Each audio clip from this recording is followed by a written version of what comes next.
The Fed has saved the day. QE3 was a success. It allowed the economy to boom and everyone is just fine. Unemployment is down, the market is up, and everyone is celebrating. Of course, this is what the mainstream media is projecting. But you came here for the truth, so let me unveil that for you. QE3 is now over, but we have to get ready for QE4. This is directly from the Federal Reserve website statement regarding the purchases of Treasury securities and agency mortgage-backed securities. On October 29, 2014, the Federal Open Market Committee, FOMC, directed the Open Market Trading Desk at the Federal Reserve Bank of New York to conclude the current asset purchase program by the end of October. They said right there with all that jargon, QE3 is done. And that, of course, is on the surface level. They will always continue to print money behind the scenes. But let's just go with what they say. Let's read this fairy tale. Let's open the book up and we'll read from their book. We'll read from their pages and flip through and try to see what we can figure out. That's what I like to do, to analyze and dissect what they're saying. We know what's happening behind the scenes. They're never going to tell us about the $16 trillion bailout. They're never going to admit to it. They're never going to tell us who is getting this money, which banks, and we need to just realize that this is all a fraud. But let's go in just with what they're saying. QE3 is now over. Now, the time in between QE3 and QE4, that is the question. They will also mention in here that they need to accommodate, and that means interest rates being kept at near 0%. This is very important, and the quantitative easing is something that they can do behind the scenes, but the money printing is something that they can do behind the scenes, but the interest rates have to remain more public. So let's get on with this here. Right out of the Federal Reserve's website once again, they said this. It's actually quite funny, actually. I think this must be some sort of comedy writing. Economic activity is expanding at a moderate pace. Labor market conditions improve somewhat further with solid job gains and a lower unemployment rate. That's right. Everything is fine in the economy, just like I said at the beginning, as long as Obama comes out and says that it is okay, things are improving, yes we can, the public will be subdued. Now, even the fact that the Congress has an approval rating that's practically zero, Obama has an approval rating that continues to drop, and it doesn't really matter anymore, because as long as they keep projecting this image, the public is just too busy watching television to care. So this is right out of the Federal Reserve's website, suggesting why they ended QE3, because everything in the economy is just fine.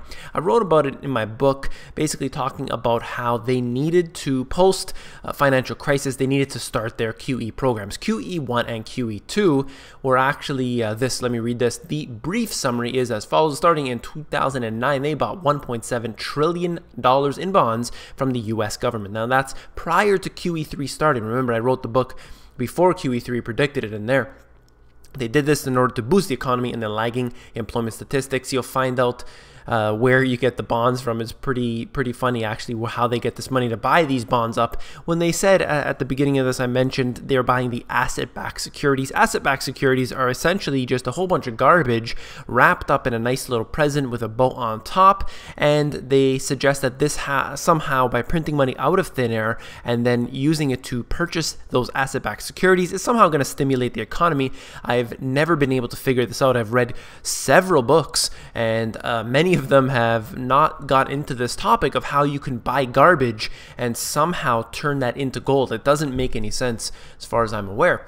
This is out of CNBC. Wall Street is already thinking about a QE4. Now, we all knew that before. We know that there's going to be a QE4 and a QE5 and a QE6, but here they are talking about it. Many analysts actually are saying that it's only a matter of time before they have to engage in QE4, and I totally agree with that, because the economy can't stand like this. Now, I believe that Europe is going to have to engage in their own QE program, so at least for the time being, there is another set of countries that will be doing their own money printing, and this will keep the economy going because you don't have to have necessarily simultaneous money printing. They can just alternate between the two, and it will allow the markets to sort of fluctuate, the currencies to fluctuate. This is what happens historically, even just over the past few years. So if I go on out of the Wall Street Journal, number of the week, total world debt load at 313% of GDP, something that could, of course, never be paid back. You cannot pay over 100%. It's just such a fraud. It's so fake. And right here at the bold portion in the bottom, $223 trillion. That's the total indebtedness of the world, including all parts of the public and private sectors. Once again, cannot be paid back. When they make you think that they can pay it back, they are lying to you right in your face. It is way beyond any government can afford right now. And are they including unfunded liabilities? Are they including all the off-balance sheet things? I assure you they're not. So you could read the article for yourself. But I just wanted to connect that with this. Total world debt is about to go through 100 trillion. This is USD credit to non-financial firms, households, and governments. Whichever numbers you want to use, whichever statistics you want to use, we're talking about numbers that are so astronomical for the time being, they can't be paid back. So how exactly is this going to work? How are they going to go into more and more debt? Will this system be able to continue like this? Are they able to go into a QE4, 5, and 6? Without completely eradicating the dollars? And the fact remains is that they're going for these policies, and I'm not willing to risk my money. I'm not willing to risk my savings, my wealth. I need that money to be passed down to future generations. I need to keep a solid foundation now because their policies are insane. So whether or not this currency does collapse in the near future, we know that they're heading in that direction. I believe they will. But why take the risk? That's what I try to promote here. Individuals need to realize this. They need to really understand this. If we're going in that direction, we're heading off the cliff. Why wait until we're already off the cliff before you decide to jump out of the car?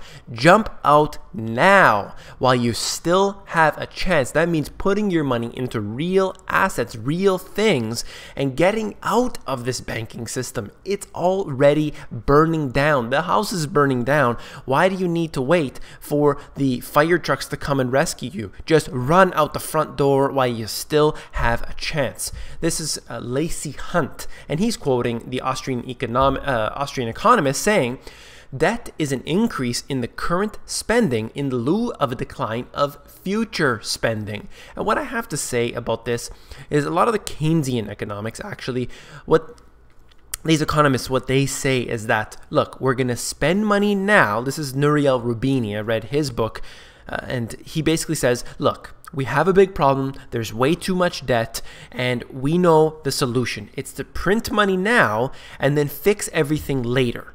That's the solution that he provides. You know, when you go to Davos, the World Economic Forum, when they have all these all the big boys in the money system, they come together and they say, look, we'll set up this thing. It'll be $100 trillion. It'll be the big bazooka that they've been wanting all their lives. And we'll just inject that into the economy. It'll fix everything. And then later on, we won't print money. And this never works because there's always a new cycle of elections that people need to, you know, the Obama and whoever's next, Hillary after, whoever, they need to boost up the economy because they want to be voted in, of course. And especially with the second-term president, they really have a desire to get in there. So you're looking at really something that's being skewed at the moment. I just wanted to mention this specifically because what we're seeing in the news, what we're seeing with the economic factors are obviously a detriment to the real economy. This right here, the Bank for International Settlements, talking about the OTC derivatives, over-the-counter derivatives. Now this is at the end of June 2013. You can always get the new figures here, but what I wanted to say is that in this document, they quote $700 trillion of derivatives. Now, I've, in my book, quoted them talking about 1.5 quadrillion derivatives. But does it even matter when it's, let's say, 10 to 25 times greater than the GDP of the world? And these GDP statistics, as we know, for example, in Europe, are including prostitution, they're including drug activity, and then you look at the fraudulent statistics of how the US goes from a negative to a positive multiple percent in 1 quarter with no changes in the economy whatsoever. The GDP statistics are fake. So then you have this maximum debt of the derivatives, and it's 10 to 25 times greater than this fake GDP number. It's so fake. It's so fraudulent. When I tell you it's going to collapse, these information here is sensational. The titles that I use on my video, they're sensational because the information is sensational. Look at how we're headed right for this collapse, and I have to come out here and scream in everybody's face to hope that they will listen, and I hope that you do. I know that you do because you're always commenting, you're always agreeing for the most part, and I appreciate that. I just wanted to say, I appreciate all the time any constructive criticism, comments, all the kind words that you're giving me. I get emails all the time coming through thanking me, telling me that they bought my book. They're asking for the consultations as well. This is excellent. I really appreciate all of this because the fact remains is that we have a very desperate future ahead. Things are going bad right now. As I said, the building is burning down, but we have the chance to run out. Now is the time. Get your education going, create your own videos, talk to your friends and family, make the preparations. If you have a little bit of funds, buy the storable food, get your escape plan going, get a water filter, all the basics, get your money out of the financial system most importantly, because we can defund these criminals. If you found this informative, please give me a thumbs up. Don't forget to subscribe to the videos. It is very important. If you're watching this, get on the subscription here. I post pretty much every single day, and I hope that you'll get on there. And of course, don't forget to become an insider. The Insiders is where I give it all my best intel for free, and that is available at themoneygps.com. Scroll down to the bottom, fill in your email address, and you get occasional emails from me with good, short, concise info.